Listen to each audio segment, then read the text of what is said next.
me and what I was doing instead of on the audience and how they were going to receive the information. If you learn to focus on the audience and you learn to make the audience comfortable, you will forget about yourself.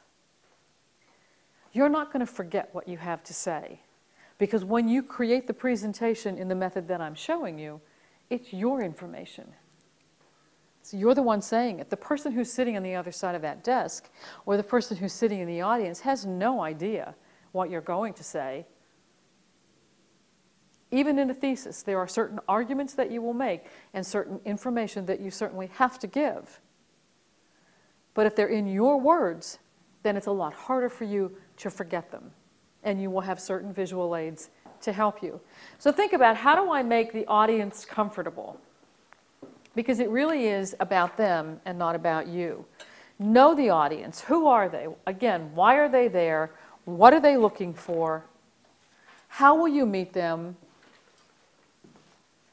I know there's a lot of information in here. We're not necessarily going to fill it out today, but I would like you to think about all of these different things in the course of putting the presentation together. Because the beginning part of this, the preparation, has everything to do with why you're there and what you're going to tell them. Because what you want the outcome to be determines how you actually create the presentation.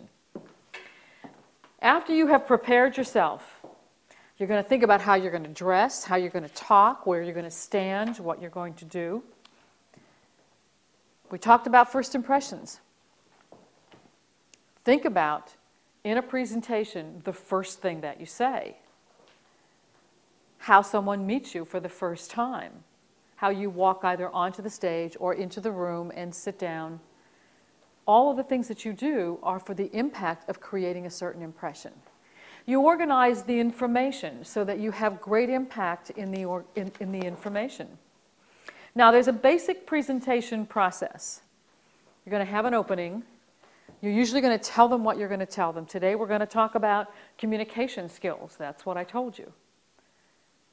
You're going to tell them. Now we're talking about it, and I'm telling you what I told you we were going to talk about. And then you're going to tell them what you told them. At the end of these 3 sessions, we will recap the power of a first impression, using 4 C's to be very clear, and putting pop into your presentations by preparing, organizing, and presenting it with power. You're going to have a question and answer period, and then you're going to close the presentation. In order to achieve the goal that you're after in any presentation, you know primarily that you will have a limited amount of time because you have a limited amount of attention span.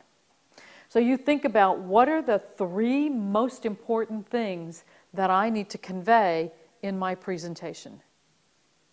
What do I really want you to know? If I want you to hire me to be either an intern or to be a resident assistant or to have any job, what are the 3 most important things that you need to know about me? I'm reliable, honest, creative, I'm a hard worker. What is it? What are the things? And you will determine that based on what the goal is that you have in the presentation. If we think about political candidates, we think about people who try to change our mind. They come to the table always with very specific things in mind that they want us to know. So in the course of putting this presentation together, you take a look at what's on page 14, and it says, select 3 major points. What are the 3 most important things that you need to convey in your presentation? Make sure that they are relative, that they reinforce the goal, that you engage the audience, and then you're going to try to create and paint a verbal picture.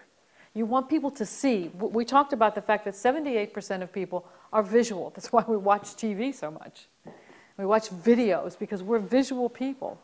We look at things. We want to see what we're doing. And so in a presentation, unless you have a lot of visuals behind you, you need to paint a verbal picture for people. Explain to them, illustrate what it is.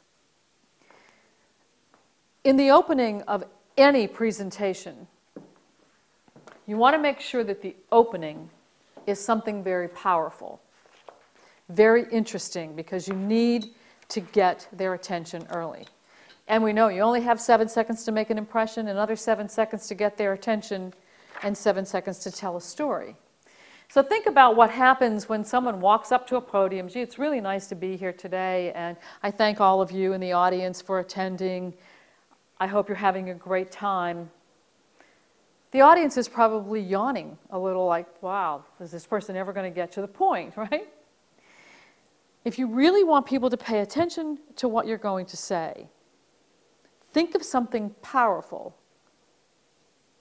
to say at the very beginning.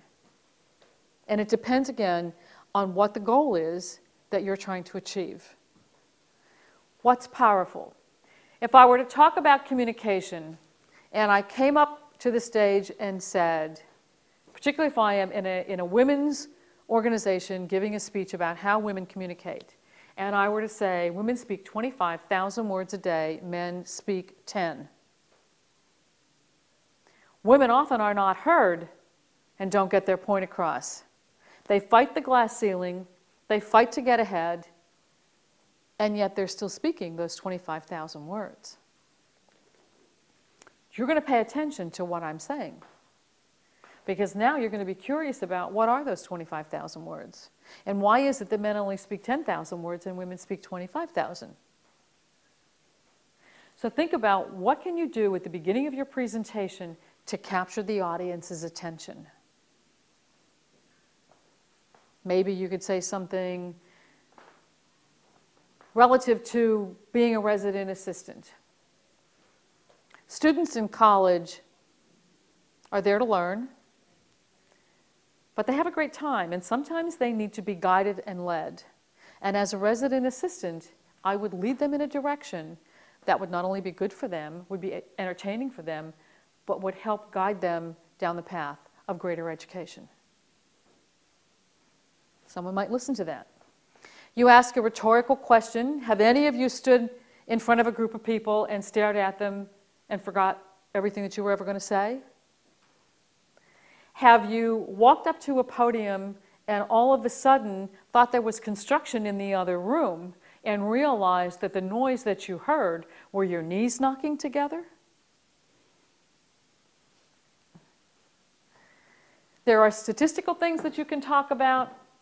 There are situations that you can talk about. You can share an experience.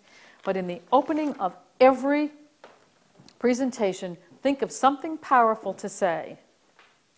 Now remember back in the first impression, we talked about perception is reality. Well, perception is also reality in a presentation, any presentation. Particularly if the audience doesn't necessarily want to be there. Or let's say you are in a sales situation and now you are in front of a group of people who are now listening to a lot of different suppliers pitch them to get a contract, and they're a little tired. And they're not all that interested in listening to what you have to say. So right now, their perception of what you have is that you're just another Me Too person who's giving them the same information. So keep in mind, in the course of organizing the information that you will convey to the audience, whoever the audience is, that they are interpreting what you're saying.